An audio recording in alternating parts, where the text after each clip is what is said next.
let's go back to a little bit of the current political language, specifically the term redistribution of wealth. And when it comes to cap and trade, a lot of what they're not telling you is this is one of the things that cap and trade is. I mean, think about this, folks. For the lowest end incomes, they are allowed to file. Basically, it's like an exemption, and they get paid back what they pay out and then some. It's almost like getting it will be exactly receiving a direct deposit from the government every month or every. I think they're going to do it monthly.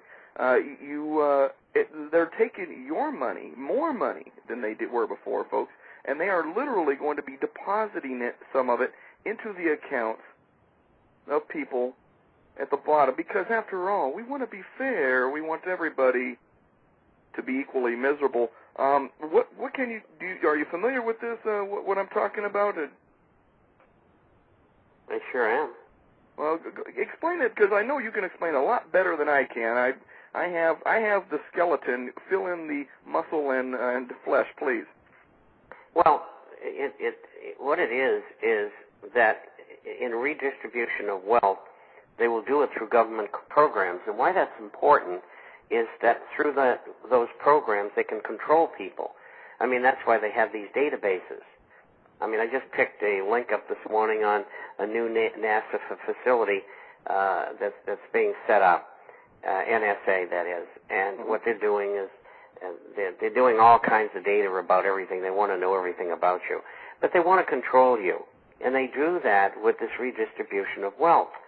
And so particularly the lower class, lower middle class, and even middle class. And this is one of the ways of doing it, especially today where you've got a lot of very successful people losing their jobs, attorneys, head of programming departments, and, some of the finer minds in our country are losing their jobs, and they're losing their homes as well. These are people with 780 FOICs out of a possible 800 or 900, whatever the top is. But, real good people. And this is forcing them, because there's no work for them. They're offshoring much of this work now. And that is legal work, medical work, programming, of course, and many, many other things. In fact, I saw one of the people from one of the Indian companies the other day said, "Oh, we don't want Americans. We don't want to hire them. Our people are smarter than they are, and they work for 25 cents on the dollar." And this is what this is all about. But this redistribution of wealth is a method of controlling people, because if you're dependent upon government for a program so you can live, you're captured. And, of course, that money comes from somebody who still has a job. And it doesn't have to be an important job where you make $150,000 or $200,000 or $300,000 a year. I mean, this money's being taken, most of it's being taken from people who are making between $50,000 and $125,000 a year, because they pay most of the taxes. Yeah, so much for looking out for the middle class. Well, they usually end up paying about 55% of the taxes. Right. Well, the upper class that owns probably 70% of what's in the country, they end up paying 5%. Right. And cap and trade, I mean, it's the epitome of what they're trying to do, because, that's your energy. You're going to be, everybody's dependent upon the need for energy. That's right. And energy is involved in everything. So, they're talking in terms of 6 to 10%, but it's going to be 20%. Because I've seen other private reports where they've really done a lot of research on it, and it's going to be far higher. It's just like the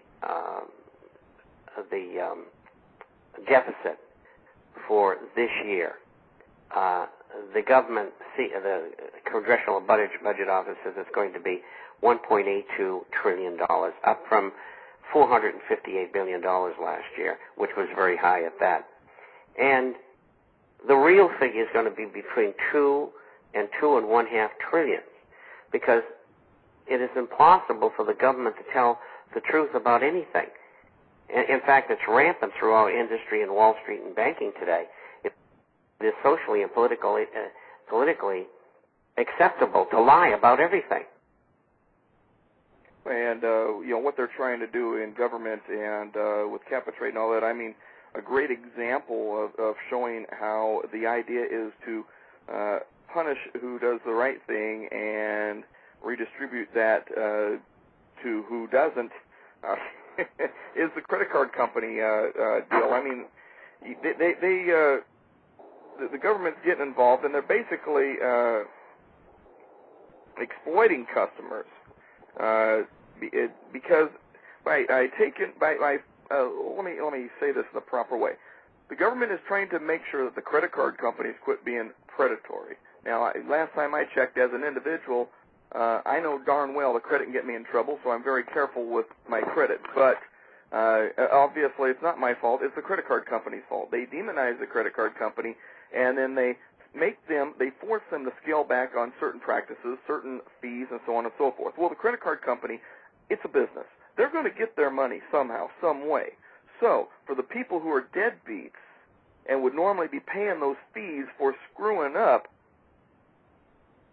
no longer having to pay those fees, the money has to be gotten from somewhere, so it's going to come from the people who do the right thing with increased interest and so on and so forth. But, I mean, that's like a perfect example of what government's trying to do all the way across the board, is it not? It's a form of socialism. It's called fascism. Exactly. And now, our president, his former life, before he became president, he was a Marxist, a Muslim Marxist. And today he says he's a Christian capitalist. Well, I don't believe that. And, in fact, I don't believe it as an American citizen either. And what they're doing is continuing the neocon concept. If you've noticed, the change from one administration to the other has been seamless. And Team A come in for Team B. And Team A and B both all believe in world government, and they all belong to the Council on Foreign Relations, the Trilateral Commission, and they're in the Bilderberger Group. And so it doesn't matter who the president is, the smoother the better. And they were very happy, I think, to get rid of the donkey we had for the last 8 years. And they've replaced him with a street hustler. And if you look, and we were going to talk about this, about the episode with Gerald Walpin, 77 years old, a famous attorney, who was investigator general for the United States government. He was one of, I guess there's 14 of them. That figure may be incorrect, but we'll go with it. And he discovered that Kevin Johnson, mayor of Sacramento, California, who was a very good friend, is a very good friend of our president and a staunch backer, was receiving grants from AmeriCorps Corporation, a subsidiary of another government agency, to do good works. And he had this foundation, and they sent, I guess it was, about $1.5 million.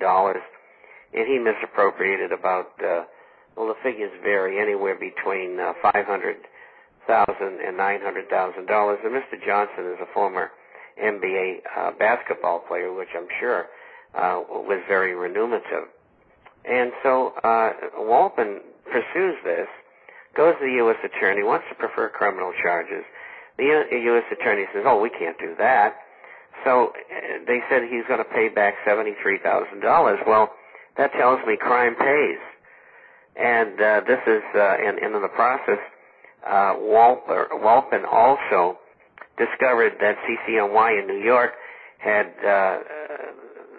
used duplication in their program and took the United States government for $75 million that they're going to have to pay back.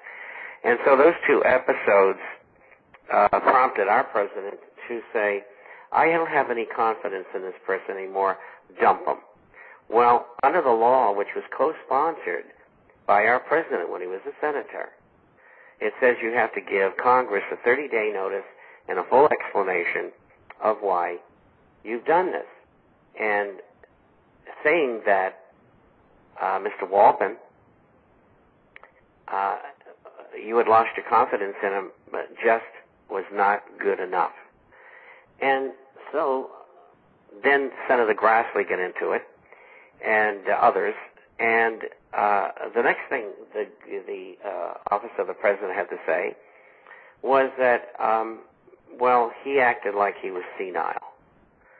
And so now there's a letter that's been sent to the President by 144 attorneys, very prominent ones, and the former head of the police department in New York City, and saying, hey, listen, this guy just gave a speech before a law audience, one of the most brilliant ever given. It doesn't sound like the work of somebody who's got dementia to us.